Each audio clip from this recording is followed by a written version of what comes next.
Skrandis ir žarnynas tai ta vieta, kuri labai jautriai reaguoja ne tik į maistą, bet ir į stresą, fizinį nuovargį ir įtampas. Virškinimo sistemos sutrikimų 9 galybės ir iš tiesų tam, kad juos pašalinti, reikėtų tas priežastis pirmiausia šalinti.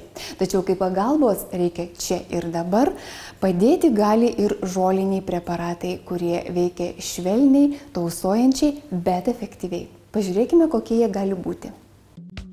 Šis jaunas vyras retai kada skundžiasi turės virškinimo problemų, nes stengiasi maitintis kuo sveikiau. Tiesa, streso taip pat turinčio įtakos virškinamajam traktui jam nepavyksta išvengti. Sako, tokie jau laikai. Vis dėlto yra ir daugiau faktorių, kurie gali sukelti žarnyno problemų. Priežastis nustatyti yra gan sunku. Dažniausiai būna polinkis sirgti tam tikromis virškinimo trakto lygomis. Tai yra daugiau asteninio sudėjimo žmonės arba normosteninės kūno sandaros, vienu žodžiu, liekni, normalaus sudėjimo žmonės. Pas juos virškinimo trakto veikla būna išreikšta veikla silpniau. Vieniems, pavyzdžiui, gali kilti spaudimas, kitiems pasireiškia virškinimo trakto simptomai. Bet pastebėta ir nustatyta, kad didelės įtakos turi paveldėjimas ir, aišku, darbo ir poilsio režimo pažeidimai. Pavyzdžiui, žmonės tiek užimti, kad neturi net laiko pavalgyti pietų.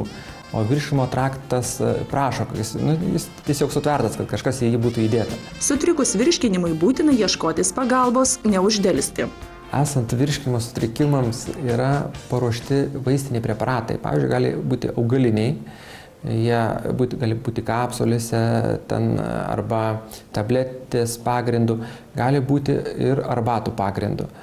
Tai yra atiderinti deriniai vaistinių augalų, kurie skatina, pavyzdžiui, skrandžio sulčių gamybą.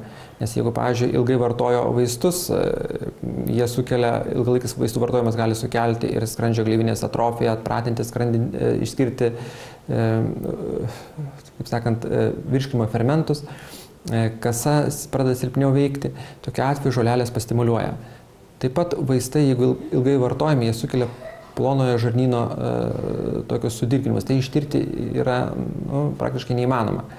Tai pavartojus žolelių palengvėja ir, pavyzdžiui, ir žarnyno veikla, dingsta spazmai, mažiau gaminasi dujų, dingsta diegliai, tas skrandžio ir žarnyno turinys taip normaliai keliauja ir žmogus jaučiasi geriau.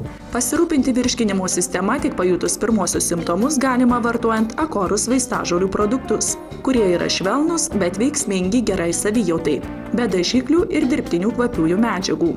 Padidėjus skrandžio sulčių rūgštingumui, esant ūmiam ir lėtiniam skrandžio gleivinės uždegimui, spazmams skrandžio ir žarnų srityje, tinka vartoti žolelių arbatą Gastrosan, kurios sudėtį sudaro ramunėlių žiedų, pipirmėčių lapų ir saldymedžio šaknų mišinys.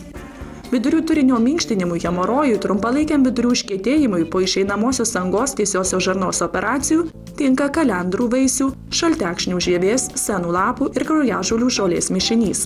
Visus šios vaistinius augalus rasite arbatoje Hemoro.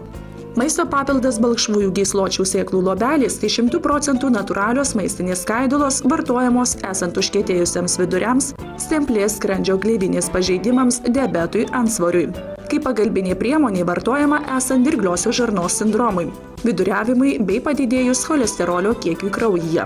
Maistinės skaidulos pasižymi išmatas minkštinamuoju poveikiu, tinka ilgalaikiam vartojimui esant vidurių užkietėjimui, hemorojui, išangės įplyšimams po tiesiosios žarnos operacijų. Visi Akorus vaistažolių produktai pagaminti Lietuvoje, laikantis vaistų gamybos standartų, geros gamybos praktikos, kokybės užtikrinimo sistemos.